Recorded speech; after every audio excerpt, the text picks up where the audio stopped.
دكتور إسماعيل كامل سروكي كونفدراسيون رافاندا كردستاني لاستوديو ميواني من دكتور بخيروتي زور سپاس. كيف خوش ممتدبينم؟ أجي كيف خوشم سپاس بوروتا سپاس بو تماشا بعنا. سپاس بوتجي من ديمانا تماشا كرو أوقاس جوان كتشو كرين مين جهاتي آنينا كردستاني دستي وصابة دكتور براستي. زور سپاس. وسروك برزاني ديت من حسكر بزانبم وبحثات شكر اللي قال سروك برزاني. بري هرتشتي أو جنجين ما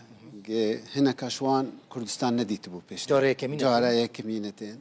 هناك شوان بافيوان يا ديوان بلكي كرد با ديوان ديتر ولاتك ديتر هاتنا. هناك جنجين أوروبيجي الكلمة نزيكي ده جنجين أوروبيجي دوستي كردانا وأنا جي بجدار بو ممكن زماني كردين زانا. أباز دي صالك يا أم خبات دكنش بو أو جنجين ما بين كردستان خاكا خو ببينن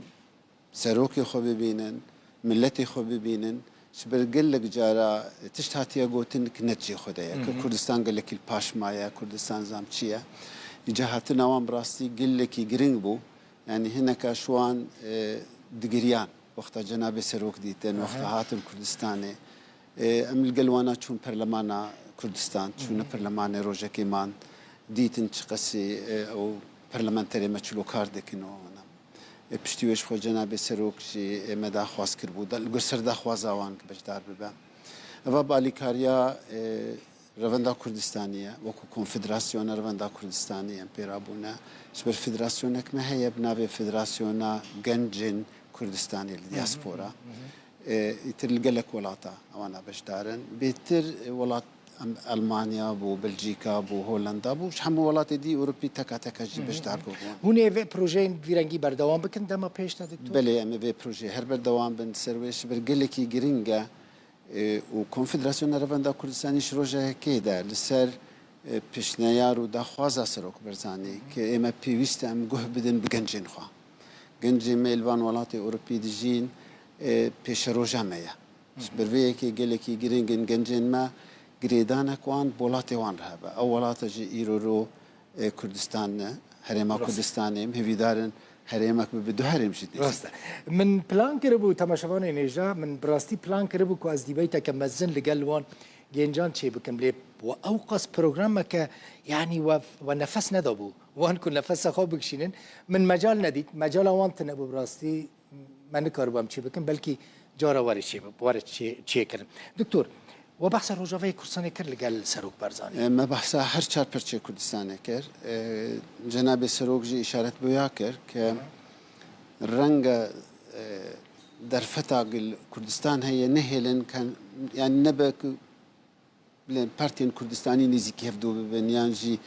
يكبونك بكن يعني يكرزيه بكن وانا للدرفي ولات جناب سروك زور إشارت بيكر الدرفي ولات تو سبب تنيا كردستانيين الدياسبورا تستخدم ندن هفتو.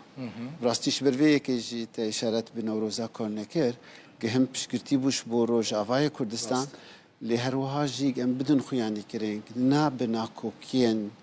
لسر كردستاني سر خاكا كردستاني سر آلا كردستاني سر ما في رواي ملتي كرد نا بقو ناكو كيد ناف خلق دياسبورات هذا أو كردستانيين ما لدربي ولات تجين بيوست السيرفان بابتا يكريزيه بكا شبرفيه كيجي كونغري كونفدراسيون دو هم لبرلينه سلوغاناوي بنجهين أو بو يقرتنا ما سركتنا ما باشه سروك برزاني جبور روجافا تشقوت من بهيست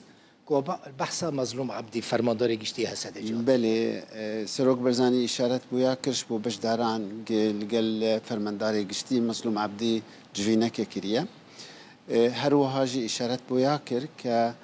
هناك عشائر عربي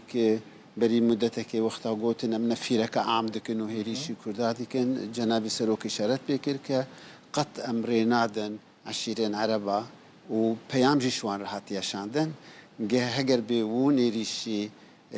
خلكي ما بكن الكردستان روجافا وبشمرجي بشزار ببا وبرجريلي بكرة أو بخشي وياك شوان بشمرجاب يعني دجفينا دجي بحثة بله تكسكر بله كيف جينجانجي سديسة قلقي كيف جنجا قلقي هات هنتني برشي كردستان أمي روجافا برشي دي تريجي يعني پروسه آشتیه لکردستان امی باکوره او ناکوکینگ دلگل حکومت فدرال عراق هي چلو میچاره سر بکن رفراندوم که او مافکی می گل کی دیجی خودی ملت کرد خود بریاری دل سر مافی چرون سیاخوا روشلات کردستانه شبوان گنجان گل کی گرینگ بو سمبولك كرد ببينن سمبولا كرد وكو سروك كينتوي واديتن كأو سروك برزانية يتر أو هري دلي وان خشكر وينية تك تك لقال حمويان أو صدو ده كساناي كبجدار بون تك تك جناب سروك وين القلوانا كرد هلبتا أف هاتنا فان جنجان نوكو جروبي ديترين جنج بيستي ببرنامج جناب ته اشارت بکرد پروگرام داگرتی بو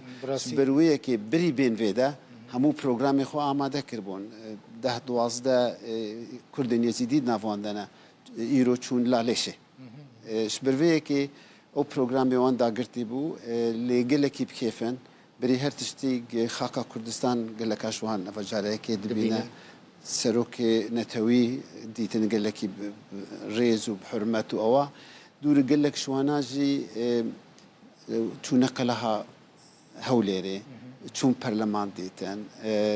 جنابي كاك مسرور رزدار سروك وزيران هرمي ديتن براستي افهات بلان دكني شيروان برزاني سروك هريما كرساني ببينه بلان دخواز هاتيا كرن يتنزانم بي ايا جيب جي دبي يا جيب جي نابه اللي دخواز وان اوروبا او بوغ حرسي سروك هتيابينن جناب سروك ببينن وكو سمبولانه توي سروك وزير ببينن وسروك هرمي ببينن دكتور كيف خوش من براستي ت پیامک تیا داویج بو گنجان هبه همه بحثا گنجان بکن گنجین مال دیاسپورا کارن رولک گلکی مزن ببینن شبرویه که گنجین اوی بجدار قال لك شوان خندواني زانكونا قال لك شوان زانكو تمام كريا خندواني ماسترو دكتورانا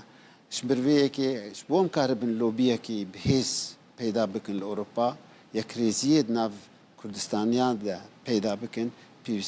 بيوستي اما بجنجين محيا جنجين ما دو روجا مايا وكم بجن زمان ما ناس ناما مايا جنجين مجي براستي ناس ناما مايا قال لك سباس كيف خوش بوم هر هبي سپاس بوا زور سپاس بوا سر جوابي من الدكتور اسماعيل كامل سروك كونفدراسيون رواندا كردستاني میوانیم